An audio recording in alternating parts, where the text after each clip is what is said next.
We're here at the Staples Los Angeles Convention Center, and it's like Old Home Week. This is a reunion because I have with us Paul Hynek and Joel Hynek, who are the children of Dr. Alan Hynek, the man who changed my life. So I'm going to ask you guys, what made you get involved with the History Channel situation? How did that work? Before the show started, they asked us to serve as consultants. And we talked about it with our family because as consultants, you don't control what happens, but you have a chance to influence or give input. And we decided that we should be involved so that we can sort of help flesh out some of the authentic nuances of our parents. Yes, but actually we heard that they were going to do that program, and so we did a little, we approached them. Because we were concerned about presenting our father in a good light, or the proper light. And so we approached them, and they said, yeah, great, we'd like you guys to be consultants, and sure, we love your dad. And we soon realized that their goal was to present him in a proper light, so I was very happy to sign on. Yeah, but Joe, you work here in Hollywood anyway. Can you tell us what you do for a living? I'm a visual effects supervisor for movies and TV. And name some of the movies and TV you worked on. Oh, went back to Predator, The Matrix, What Dreams May Come, Stealth, Zelig, New York Stories. Thank you, Paul. He's my publicist. He's your publicist, he's also your little brother. But Paul, you're interested in so many different things, apart from the fact you speak 5 languages. How many languages? I think it's 7. 7? I like languages. They're my hobby. Paul is going to be speaking in Argentina, by the way, in Spanish. And I'm so glad that you are speaking about your dad in other countries. And tell everybody what you do and what your interests are. Sure, I'm a professor at Pepperdine, following loosely my father's footsteps. And I'm an entrepreneur in tech and entertainment. And do you guys have family reunions once a year where you talk about your parents? I know you have a lake house somewhere. Loosely we get together. We tried last year, we didn't make it. Maybe we'll achieve it this year. Okay, and very quickly, because you know that your father changed my life. If I hadn't met him when I went to that wedding in Evanston, I wouldn't be doing the job today that I do. He's the one that really made me understand it was science, because he was an astronomer. It wasn't a matter of belief. It was not like you believe. It's like, let's do this and let's do it right. Okay, so if you had to remember one thing about your dad, and I love that you showed that video, and that he used the word consciousness.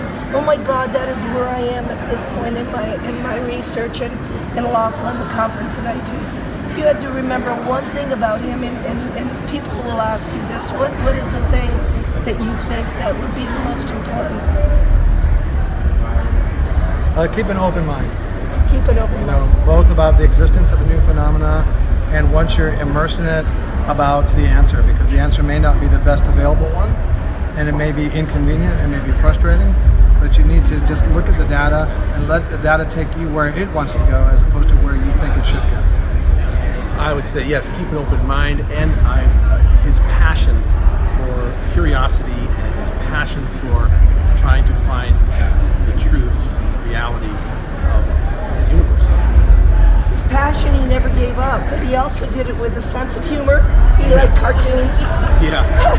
He loved life in general, and he actually transformed the whole entire field when he left Blue Book to a field that we could all walk in. And so with this second generation or the second season, are you looking forward to more participation in the UFO events with this second season? Well, one of the exciting developments of the second season, and we've read the first 3 scripts so far, is the emergence of my mom and her role in her own light in the UFO phenomenon. Good. And your mom, you can elaborate if you want to on Billy. Well, yeah, she sort of helped organize my father and organize all the data that he had collected and helped motivate him and keep him going. To keep him going, and then with the help of Jacques Vallée, And let's not forget, Jackie's a member of his family. They were able both to try and knock on the doors of the United Nations, of different real legitimate agencies to try to get this out in a real serious way. Do you think it's ever going to happen?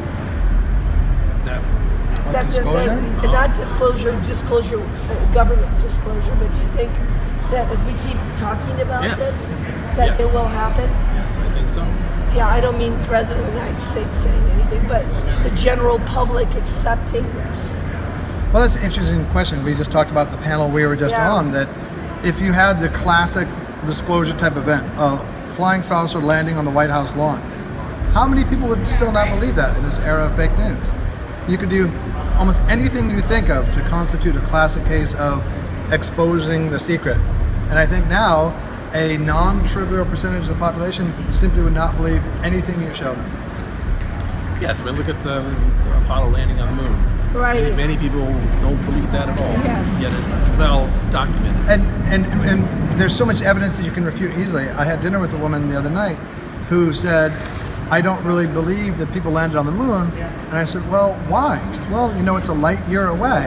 And I said, no, the moon is not a light year away. It's about 273,000 miles. It's nowhere near, it's not even in the order of magnitude of being a light year. And that's something you don't even have to Google, you can ask Siri. And so people are going around with these unbelievably easy beliefs to refute, and they don't. Yeah. So use that as a context for what the world would be like if you had an alien hand in hand with the president. People just say it's Photoshop, it's trickery. I just don't believe it. Yeah, I'm going to add another thing. It's not necessarily a gray. I mean, we have in our field, unfortunately, this cartoon character, the gray, which Colonel Corso told me was mainly a clone, that some of these cultures that visit us look exactly like us. And what he had told me was they were afraid at the Pentagon they might mix in with regular people. So let's hope we get off of the stereotypical thing because it's cartoon. And let's hope that whoever is out there will interact with our consciousness. Yes, it's whatever that consciousness is. It's Yes. that they do interact, and when I mean disclosure, I mean the government is closing whatever it is they actually do know. Yeah, whatever they're doing. Whatever they're doing. Yeah. Yes. Okay. Thank you, guys. Anytime, Paola. Thank you, Paola.